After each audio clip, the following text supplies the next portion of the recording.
Let me tell you how most folks handle a slow drain. They wait until the water is standing ankle deep in the shower, or the sink just will not empty, and then they drive to the store and buy the biggest jug of chemical drain cleaner they can find. They pour the whole thing in, and between you and me, that is starting at the wrong end. My Uncle Ray ran pipe for a living, and he taught me to think about a clog like a ladder. You start at the bottom rung, the gentlest thing you can do, and you only climb as high as you need to. Most clogs quit long before you reach the top. The trouble is, folks start at the top with the harsh stuff, and half the time it does not even work. It just sits down there in your pipe, and now you have got a hazard sitting in the line. So today, I am going to walk you right up that ladder. 5 methods, gentlest to strongest. Each one clears more than the last. You stop the second the water goes down, and you might never get past number 2. But number 4 is the one that does the real heavy lifting when nothing else will. And number 5 uses a tool that is probably sitting in your garage right this minute. First, let me be straight with you about what we are fixing here, because I am not in the business of selling you a dream. Everything today is for a fixture drain. That is your sink, your tub, your shower, the soft, organic stuff, grease, hair, soap, food, all the gunk that builds up slow and finally chokes the line down to nothing. That is the vast majority of clogs in a house, and it is the stuff you can beat yourself. What this is not for is a main line or a sewer blockage.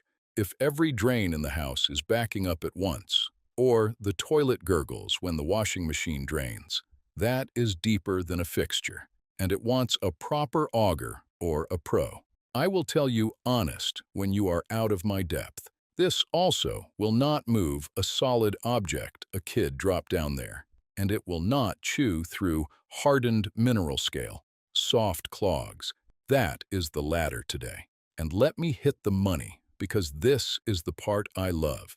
Every tool on this ladder runs you somewhere between $2 and $30. A plumber to come out and clear that same drain is $150 to $300, and that is if it is simple. If they have to bring the hydrojetting rig and blast the line, now you are looking at $300 to $600. So a few minutes and a few dollars against a bill like that. That is the whole reason we do this ourselves. All right, bottom rung, number 1, the plunger, done correctly. And I put those words done correctly in there on purpose, because 9 out of 10 people plunge wrong and then swear up and down the thing does not work. First, the right plunger. The one you want for a sink or a tub is the flat cup plunger, just a rubber cup on a stick, flat around the rim. That other one, the flange plunger with the soft fold-out sleeve tucked up underneath. That one is built for a toilet. It is the wrong shape for a flat drain, and it will not seal. So grab the flat cup. Now here is what nobody tells you. A plunger works on suction and pressure moving through water, not air. So you need water in that basin, enough to cover the rubber cup completely. If the cup is not submerged, you are just pushing air around and wondering why nothing is happening. Ask me how I know. Run a few inches of water in there first. Next, and this is the big one, you have got to seal off the other openings. On a bathroom sink, there is an overflow hole up near the rim. On a tub, it is behind that little plate under the faucet. When you plunge, air and water shoot straight out of that hole instead of driving down at the clog. So take a wet rag and jam it in there good. Cover it. And if you have got a double kitchen sink, same deal. Stuff a wet rag hard into the second drain, or have somebody hold a plunger down over it. You seal everything but the one drain you are working on. Now you set the cup down over the drain, flat and full. Press down slow first to push the air out from under it. Then you go to work. Steady push and pull. Not one big shove. A rhythm. Push, pull, push, pull for a good 15 or 20 seconds. You are rocking that clog loose and dragging it back and forth until it breaks free. On that last stroke, pull straight up hard to break the seal. Most sink and tub clogs. That is all she wrote. The water drops, you hear that drain grab, and you are done for the price of a plunger you already own. One safety word here, and I mean this one. If you already poured chemical drain cleaner down there, do not plunge. That water is caustic now. You plunge it, and you will splash it right back up onto your hands, your arms, your face. That is a real burn, and it is a bad one. If chemicals are already sitting in that drain, you wait. You let it drain out on its own or bail it out careful, and you skip the plunger entirely. We will come back to that at the shop vac, because the same rule saves your skin there too. Number 2, hot water and dish soap. This one is for grease, and it works like a charm on a kitchen sink. Here is what is happening down there. Every time you rinse a greasy pan, a little fat goes down warm and liquid. Then it cools and hardens right onto the pipe wall, layer after layer, like plaque in an artery. Eventually, the opening chokes down to a pinhole, and the water quits going down. So we fight grease with the two things grease hates most: soap and heat. Squirt a good couple tablespoons of regular dish soap right down into the drain. The plain stuff you wash dishes with. That soap breaks up fat, because that is exactly what it is built to do on your plates. Let it sit for a minute so it can slide down and get onto the clog. Then you flush it with hot water. And listen close right here, because this part matters. Hot tap water. Not boiling. I know the internet loves to tell you to pour a whole kettle of boiling water down the drain. Between you and me, do not do it. Your drain pipes under a modern sink are PVC plastic, and a lot of the fittings are plastic too. Boiling water can soften that plastic and warp a joint on you. And if you have got porcelain anywhere in the mix, a shock of boiling water can crack it right down the side. Hot, straight from the tap, as hot as it will run, that is plenty to melt grease, and it will not hurt a thing. So it goes soap first. Let it sit. Then a good, steady pour of hot water to chase it down and flush that softened grease on through the line. For a light grease clog, you will hear it happen. That little gurgle, and then the whoosh of a drain running free again. I will tell you, that is a satisfying sound after 30 years on the job. I still like hearing it. If it is partway there but not all the way clear, just hit it again. Soap, wait a minute. Hot flush, cheap, gentle, and you probably did not spend a dime you did not already have sitting under the sink.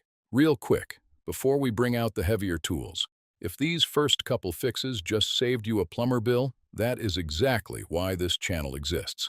I am the Vintage Pipefitter, and every week I walk you through one more real repair like this one. Tap subscribe so the next fix finds you when something breaks. It is free, and it takes a second. Number 3, baking soda and vinegar. Now, I am going to be straight with you about this one, because a whole lot of channels oversell it, and I will not. You have seen it. Pour in the baking soda, pour in the vinegar. It foams up like a grade school science volcano, and supposedly your clog just melts away. Here is the truth. That fizz is not some powerful clog-eating reaction. It is mostly mechanical. The bubbles agitate and scrub a little at light buildup on the pipe walls. It is mild. It is not a miracle, and it will not blast out a clog that has really set up on you. But I still use it, and I will tell you why. For a drain that is just starting to run slow, and for knocking down a bad smell, it does a nice, gentle job. So it has earned its rung on the ladder, as long as you go in knowing exactly what it does and what it does not. Here is how you do it right. Get as much standing water out of the way as you can first, because you want this stuff reaching the pipe, not just floating around in a puddle in the basin. Pour about half a cup of baking soda down the drain. Really try to get it down into the drain, not just sitting on top. Then pour about a cup of plain white vinegar in behind it. Now it foams up. Put the stopper in, or lay a wet rag over the drain opening, so that fizz pushes down toward the clog instead of climbing right back up at you. Let it sit and work for about 15 minutes. Then you flush it through with hot water. Hot, not boiling, Same rule as before. That warm rinse carries off whatever the fizzing managed to loosen up. Like I said, this is a maintenance move and a freshener, more than it is a heavy hitter. If your drain is really and truly plugged solid, this is not going to be the hero of the story. But it is cheap, it is already sitting in your kitchen, and it is the right next rung before we bring out the real tools. And the real tools, those are coming up next. All right, number 4. This one is the workhorse. When the gentle stuff will not cut it, this is the tool that actually reaches in and grabs the problem by the collar. A hand auger. A lot of folks call it a drain snake. You can buy one for $20 to $30, and if you own a home, you ought to just have one hanging in the garage. It pays for itself the first time you use it. It is a coil of cable wound up in a little drum with a hand crank on the side. You feed the cable down into the pipe, it turns the corner, and the tip either grabs or chews through whatever is plugging the line. This is the one that eats a hair clog alive, and hair is the #1 enemy in a bathroom sink or a tub. It wraps around itself and catches everything. Now here is the pro move that most people miss, and it is the whole difference between doing this clean and making a mess all over your bathroom. Do not feed the snake down through the top of the sink drain and fight it past the stopper linkage. Go under the sink instead. You are going to pull the P-trap. The P-trap is that U-shaped bend of pipe right under the sink. Put a bucket under it first, because it always holds water and it probably holds the nastiest part of your clog. Loosen the 2 slip nuts by hand, or with a pair of channel lock pliers if they are on there snug, and drop that trap straight down into the bucket. And I will tell you, half the time the clog is sitting right there in the trap, a gray plug of gunk, and you never even needed the snake at all. You just clean it out and put it back together. Ask me how many service calls turned out to be exactly that, and nothing more. But if the trap comes off clear, now you have got a straight shot at the pipe heading into the wall. That is the trap arm. Feed the auger cable into that pipe. Crank it in slow, pushing gentle as you go. When you feel it stop and bind up on you, that is your clog. Keep on cranking. You are either boring right through it or hooking into it. Then you pull the cable back out slow, and a whole lot of the time you drag the entire mess out with it. Hair, gunk, all of it comes up together. It is ugly. It is also just about the most satisfying thing in this whole trade. Run the cable in and back out a couple of times to make sure the path is good and clear. Then put your P-trap back on. Hand tight plus a little nudge, and run the water to check for any drips and to flush the line out. That right there is a clog that would have cost you $200, gone for the price of a tool you now own forever. Number 5. The wet, dry shop vacuum. This is the one I promised you earlier, probably already sitting out in your garage. Most folks never think to use it on a drain. It is clever, and it flat out works. A shop vac can pull just as hard as it pushes. So instead of shoving a clog further down the line, you are going to suck it back out the same way it came in. For a clog that is sitting a little ways down a sink or a tub drain, this can grab hold of it and yank it right up into the tank. First, though, the most important part. So listen up. It has got to be a wet, dry vacuum, and it has got to be set up for wet pickup. That means you take the paper filter out, or you switch over to the foam wet filter, and you empty the tank first. Never, and I mean never, use a regular dry shop vac or a household vacuum around drain water. You are mixing water and electricity, and that is exactly how good people get hurt bad. Wet rated only. If yours is not wet rated, you skip this rung and you stick with the auger.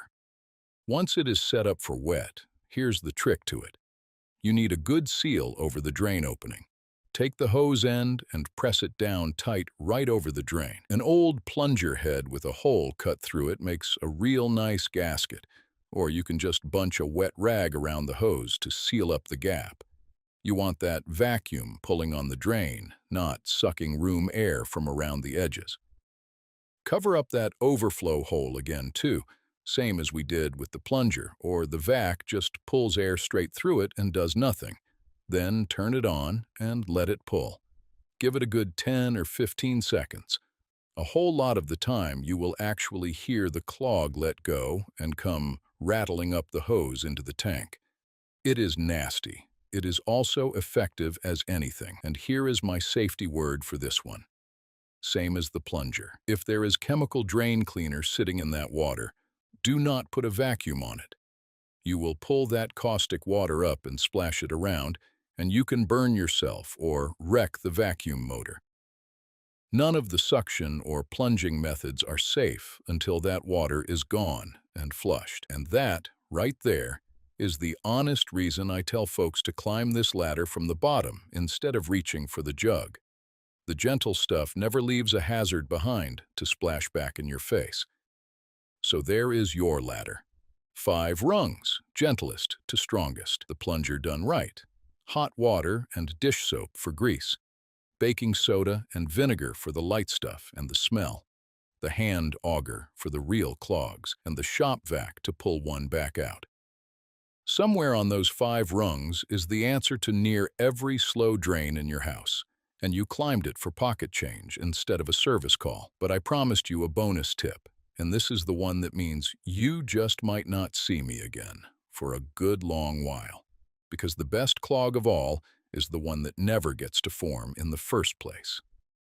Here is the bonus. Once you have got that drain running clear, you keep it that way with an enzyme drain treatment. And this is the one maintenance habit that separates the folks who call a plumber every single year from the folks who almost never do. An enzyme cleaner is not a harsh chemical. It is the exact opposite. It is a bottle of live bacteria and enzymes, and those little bugs eat the organic stuff. The grease, the soap scum, the food film, the hair that catches on all of it. That slow buildup that becomes your next clog 3 months down the road. You pour a dose down the drain at night, last thing before bed, when the water is not going to run for a few hours. Those bugs settle in and feed on the gunk all night long while you sleep. You do that once a month. That is the whole job. A bottle is cheap, and it lasts you a good long while. Now, it will not clear a clog you already have. That is what the ladder is for, but it will keep one from ever setting up in the first place. My Uncle Ray treated the drains in his house once a month like clockwork, and I will tell you, I never once in my life saw that man plunge a sink. And because it is just bacteria doing the work, it is safe for your pipes, safe for a septic system, and there is no caustic mess sitting in your trap. It is the gentle bottom rung of the ladder turned into a habit, so you rarely ever have to climb the rest of it again. That is the whole ladder, and now it is yours. Thank you for your time today. If it helped you skip a plumber and keep that money in your pocket, that is why I am here. I am the Vintage Pipefitter, bringing you one more honest, hands-on repair every week, the kind of know-how that took decades to earn. Subscribe and come back next week for the next fix.